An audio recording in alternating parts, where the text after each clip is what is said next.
Shalom Aleichem and welcome to Online Smicha. We know what the pasuk says, Dover be'itay ma'toiv, to discuss inyanim that are very relevant in the time is the best. So now, right in the beginning of the school season, and parents are getting ready to send the children off to schools, to yeshivas, to all different programs. The obvious question is, where do you get the money to pay the bill? Schar limud is kind of a big expense. Baruch Hashem, the Eibishter blessed many of us with large families, and the question is there any halachic view of using Maaser money for schar limud? Now, I would like to start this conversation actually by the end note that the Alter Rebbe says in Hilchos Talmud Torah, Perek Aleph Halacha Zayin. But the Alter Rebbe goes through different situations where perhaps somebody is allowed to use Maaser money for schar limud. But the Alter Rebbe himself concludes in that seif. He says, if there's somebody who figures out his expenses, that he should not use schar limud, the expense of schar limud, use it for Maaser or his chaimesh, even if I could find some loopholes in the halacha which will allow you, hareza zaris v'niskar, he will gain a lot by trying not to do it from Maaser money. K'maisha amru chachamim, as chachamim say, and the Gemara says in Be'ah, kol mezaynaisev shel adam k'tzuvim loy Rosh Hashanah v'ad Yom Kippurim.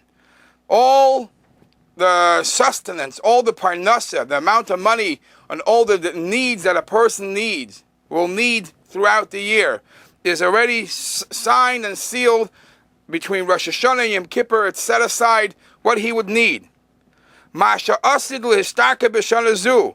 All that you're going to profit during this year is already signed and sealed and set aside Rosh Hashanah Yom Kippur time. Sheyeinizay misham. Misham katzav loy kach v'kach yishtaka b'shana zu, and it's already set what the amounts will be. V'yesh leili zorer milases yitzia meruba. And a person should be very careful not to take upon himself an extra expense. Shelo yisifu loy schar limazaynes elamasha paskuloi chutz mahitzois Shabbos v'yontiv v'hitzois banav l'talmud Torah. The only expenses which you're allowed to overspend and not be worried about, perhaps it's more than it was budgeted l'mayla, is the expense of Hitzai, Shabbos v'yontiv, spending for food and things you need for the house, for the family on Shabbos, or the things that you need for Yom Tiv, v'hitzai banav l'talmud Torah, or whatever money you need to give the proper chinuch for your children to go to yeshiva and shuls, etc. The Alter Rebbe says concerning these items, she'im hoisif moisifim loy, whatever amount of money you use towards any of these three things, Shabbos, Yom Tiv, or Talmud Torah, milamayla, they increase into that budgeted amount set aside. Umeitzim loy schar l'shah oy la'achar shah. Somehow, how the system works, l'mayla, you'll get that money back. So don't consider that, don't put it back into the plan and the master plan of your budget of the whole year, because in by sifim loy. So what we see from the Alter Rebbe sacked in is, yes, there might be some leniencies, how you might be able to use Maaser for different inyanim, but if you have this Gemara in mind, that Eitzah Shabbos v'Yom Tiv, and Eitzah banav l'talmud Torah is not part of the budget, it could always, they'll increase the plan and give you more for what you need when you're spending for these things.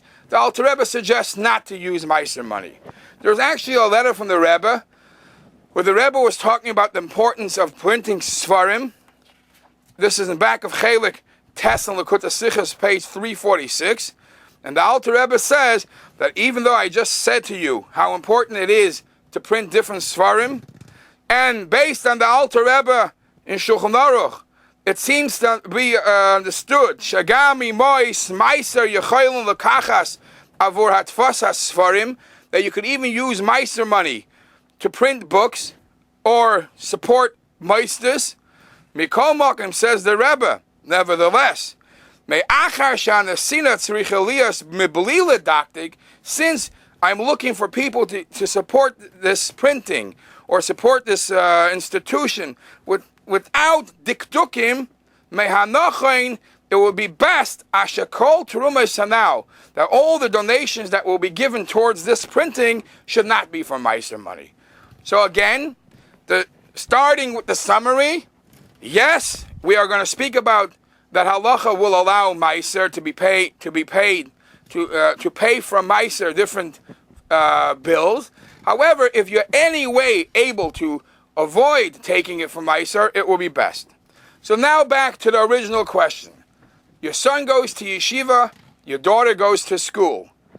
Could you use Maaser money halachically? Dry halacha, obviously, when you're talking about a situation that the parnasa is tight, and he can't juggle them both. He can't have money for Maaser and then find other money for tuition. So, in short, this is a discussion that many poskim, many achleinim talk about. So, what does it start with? It starts with that a thing that an obligation that a person must do, you anyways have to do it.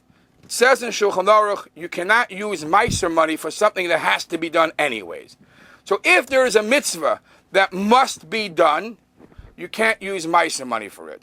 So now the question becomes, at what point or until what point is there a chiyuv to fulfill the mitzvah of Talmud Torah for chinuch for your children?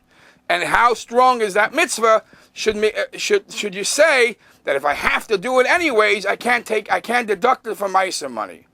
So some poskim say that up to 6 years old, you cannot pay schar limud from Maaser money. Over 6 years old, if the father or the parents don't have any other way to pay it, they are allowed to use Maaser money. However, based on this long, difficult sif in the Alter Rebbe Shulchan Aruch, some tried to say that the Alter Rebbe himself holds that preferably not to use Maaser money, even children, even on sons and daughters, or sons that are older than 6 years old either. Also not to. Concerning daughters, now back to the son for a second, because there's this machlokes. If 6 years old, there's a cutoff time where at that point you are obligated to pay for it. As I mentioned before, there is a psak din from Reb Shmuel Vosner in his Sefer Shevet HaLevi that he says there is a machlokes, if there's a cutoff or not. I would suggest that even if it comes to a situation that you have to use Maaser money, don't pay all of it from Maaser.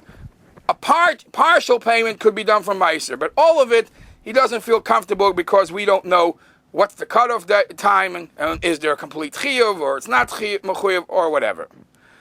Now, there's a second shaila.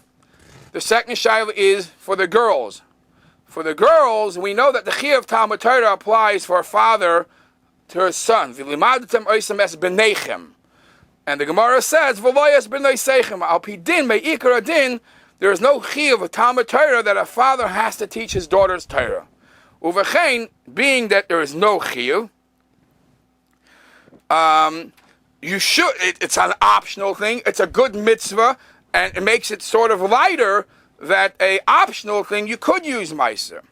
So Rabbi Moshe Feinstein, in one of his tshuvas in Igros Moshe, says today's days we have to take in consideration that the government doesn't allow you to keep your kids home and without schooling. So it's also an obligation. It might not be a Torah obligation, but dinah de malchusa dinah, the government, the law says you got to send them to some educational system. So now it becomes a must again. So according to Rav Moshe Feinstein, whatever you would paskin by tuition for your sons based on the chiyuv of Talmud Torah for sons will also apply by daughters, even though there's no chiyuv of Talmud Torah there. Yashikoyach, and please join us again next week.